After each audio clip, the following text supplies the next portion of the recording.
Happy New Year, guys, and welcome to Golden Memories. Jake Smith here, and I'm really excited about today's episode. You know, there's a really exciting match coming up for the Impact Championship, and a woman is challenging for it. We're going to talk about intergender wrestling today on Golden Memories.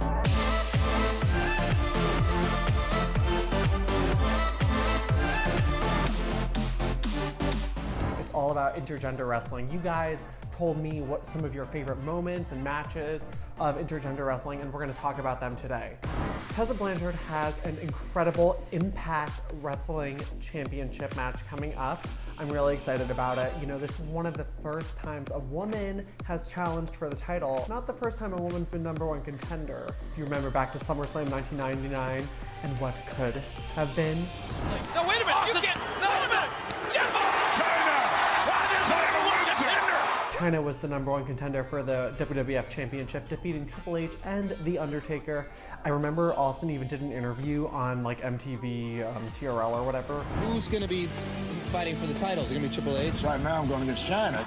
Ended up not happening, but China was #1 contender at one point. It's your China tidbit for today.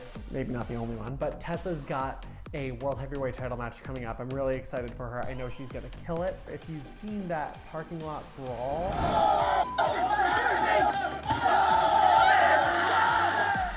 I think we've got some good stuff in store. Intergender wrestling has gotten really popular over the last couple of years. Hello, Candice LeRae. Dennis, oh, what a gutsy performance.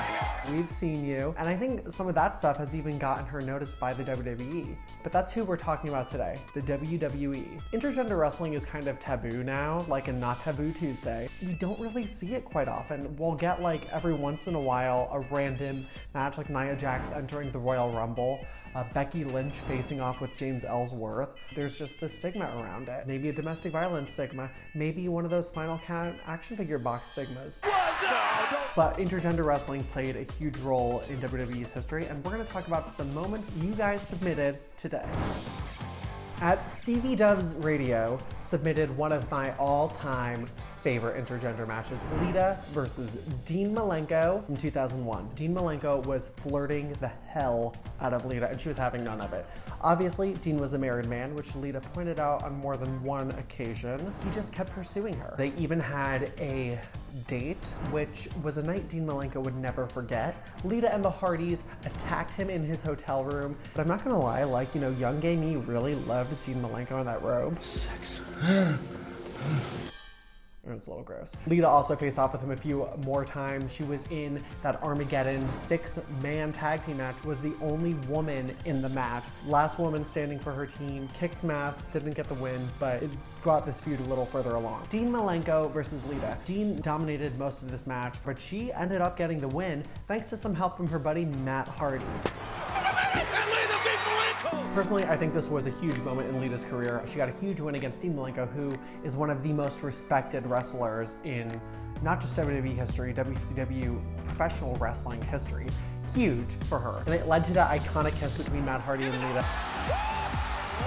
Everyone remembers, and everyone's like heart skipped a beat. It's around like when teen movies were really popular too, like 10 Things I Hate About You, Can't Hardly Wait. I think Matt Hardy and Lita would have made a really cute teen rom-com. At Maddie Pickett submitted one of the most controversial and personal matches in WWE history, Stephanie McMahon versus Vince McMahon at No Mercy 2003. So, you know, leading up to this match, Stephanie obviously was announced as the general manager of SmackDown in July of 2002. Personally, she was one of my favorites. I loved when she would do her like office segments. Who can forget, rather, when she was like bent over the desk. I still see perverts tweeting that gif a lot. She was a great GM. She played a face perfectly, and she really wanted to be different from her father. She didn't want to be an asshole. Vince, obviously disappointed that she's not living up to the McMahon family name. Linda McMahon, of course, gets involved as Linda does, this time no wheelchair. Vince, of course, is dating the iconic Sable. She's not dancing. Oh, Sable, I'd like to get a word with you, but you seem to be a little bit occupied. Not now, Michael. Once I get started, I can't stop. Well, don't let me stop you. He's playing mind games with Stephanie. Of course, Sable and Stephanie have some interactions at SummerSlam 2003, at Vengeance 2003. Who can forget that brawl they had where it sounded like Stephanie was literally throwing up as Sable was driving her head into the food?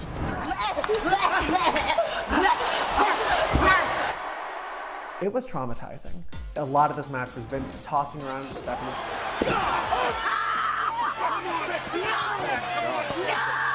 Which was uncomfortable to watch for some people. But Stephanie really held her own. She got in a low blow.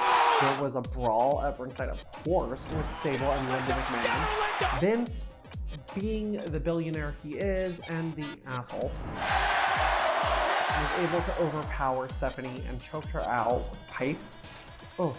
But the stipulation of the match was Stephanie had to leave the WWE, and she did for a few years. This match was definitely one of the most personal and one of the most memorable intergender wrestling matches in WWE history. At Robbie James submitted my personal favorite. If you thought there was gonna be an intergender wrestling theme show and me not talk about China, you're dumb.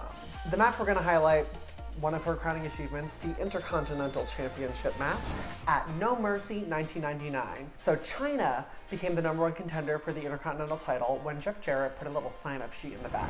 Her and Billy Gunn won at the same time. China had a pen, Billy Gunn didn't. Jarrett thought this was ridiculous. He was not gonna wrestle a woman.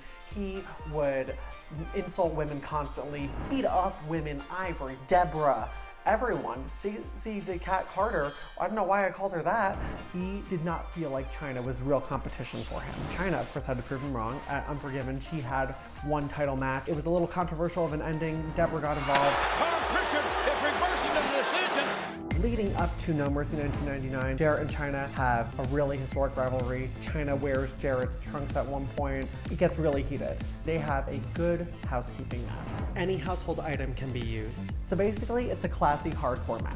China and Jarrett use everything, literally the kitchen sink. Kitchen sink! Kitchen sink!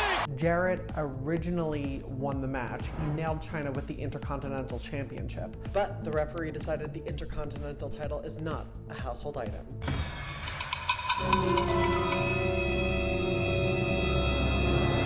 Anyway, China grabs Jeff Jarrett's guitar, nails him over the head, and wins the Intercontinental title, making history, becoming, to date, the only woman to hold the title. China really paved the way for so many women. And this match is one of the best, most historic wrestling matches in history. I love the match. I hope we see more female Intercontinental champions down the road one day. I was really hoping for Nia Jax to get it last year. Who knows? This decade, I feel like it's gonna be really good to the women. At Westana, Diva submitted one of the most fun storylines we had, Nydia versus Jamie Noble at No Way Out 2004.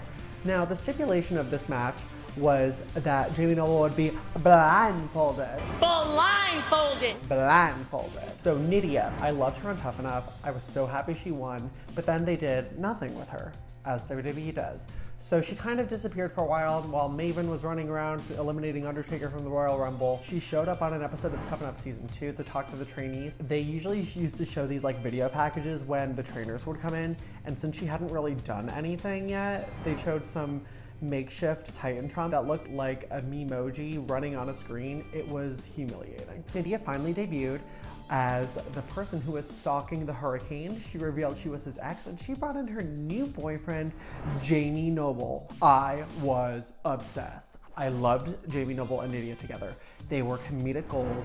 Nydia would twirl the gum on her finger. He would wear his cutoff shorts. They had like these southern drawl accents. It was hysterical. Nydia led Noble to win the Cruiserweight Championship, and the two were a mainstay on SmackDown for almost 2 years together. But then money came into the picture, and money fucks everything up. Jamie Noble ran into some inheritance and, wanted to give Nydia the finer things in life. They got a house with running water. Running water. And she got this gorge mink coat. Noble started to feel like she was just really using him for his money. Okay, I'm not gonna lie, it probably wasn't that much. Noble starts becoming somewhat of an abusive boyfriend and uses Nydia as a shield in his matches. In one match in particular, Nydia gets misted in the face by Tajiri's mist. she goes blind. Now, you know, if this were to happen today, like Charlotte, Becky Lynch, and Nikki, everyone would be wearing sunglasses to the ring. So Nydia is blinded, and Noble continues to use her in matches, and it's awful, and it's a sin, and I hate it. Nydia reveals she actually does have her eyesight back. Shocker! And you know what? He's gonna get his.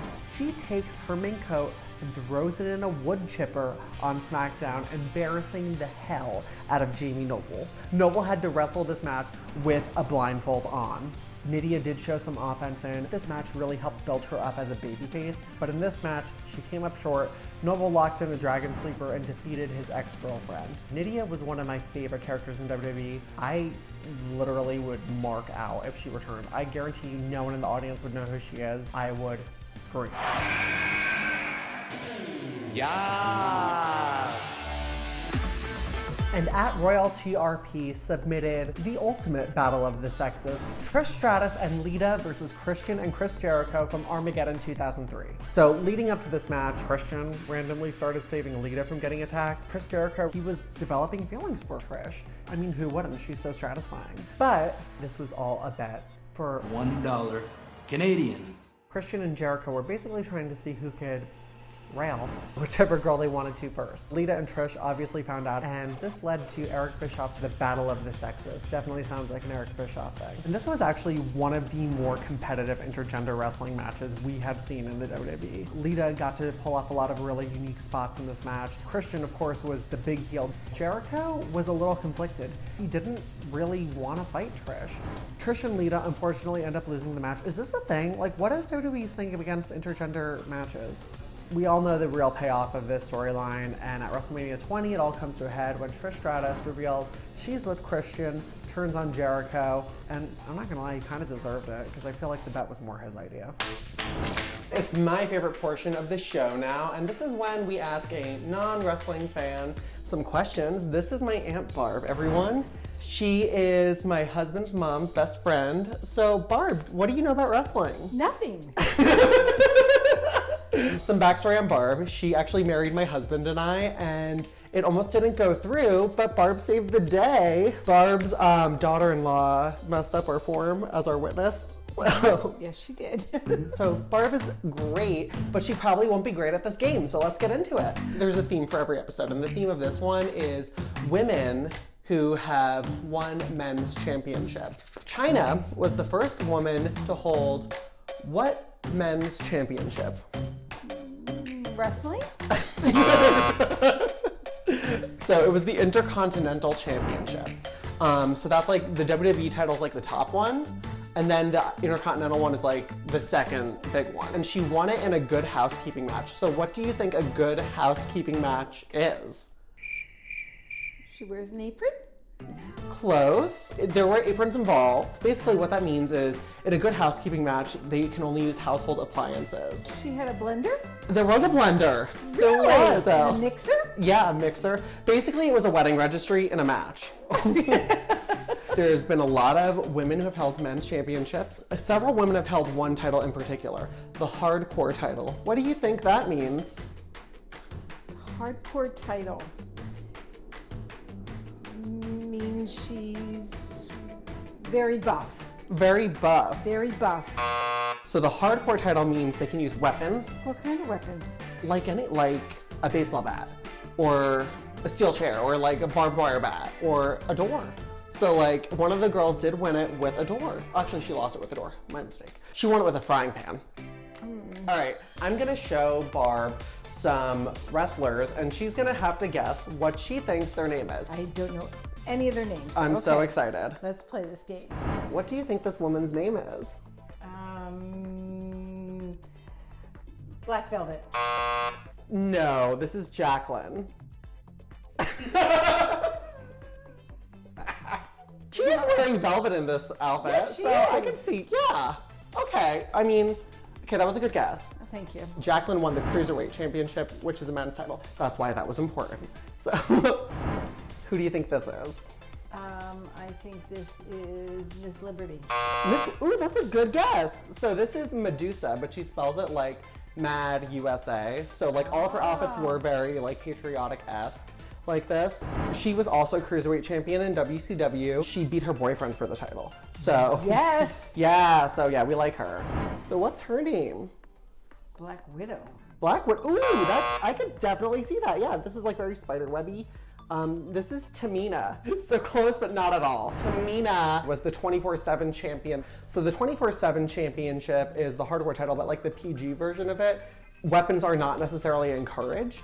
So they just kind of try to beat each other for the belt when they can. So it's like roll someone up from behind when they're walking down the hallway and then she takes it. So I think she super kicked someone to win it. So what do you think this girl's name is? Oh, that's like Wonder Woman. Pink Wonder Woman. Is that your guess? Pink Wonder Woman? I think Pink Wonder Pink Wonder Woman. So this is Mighty Molly. Oh, So- Mighty Mouse. Yeah, yes. Molly Holly was her like main name, but for a while she was a superhero, Mighty Molly. She turned on her other superhero friend, the Hurricane, and then won the hardcore title from him. Then she lost it by walking into a door. So thank you, Barb. I hope you learned a little something today. So, but all right. Well, thanks for coming on. You're welcome, Jake. All right, guys, that has been this week's Golden Memories. Thank you so much for submitting your recommendations. Look out for my questions on Twitter at Jake Isn't Jacob and in my Instagram stories at Jake Not Jacob Smith. I'll be posting my questions there because I really want to get your feedback for what I discuss in these episodes. I don't want this to be all me because it'd pretty much all be about China or the Bella Twins. Thanks for watching Golden Memories and Happy New Year, guys. Let's hope we get Evolution 2 this year. Happy New Year.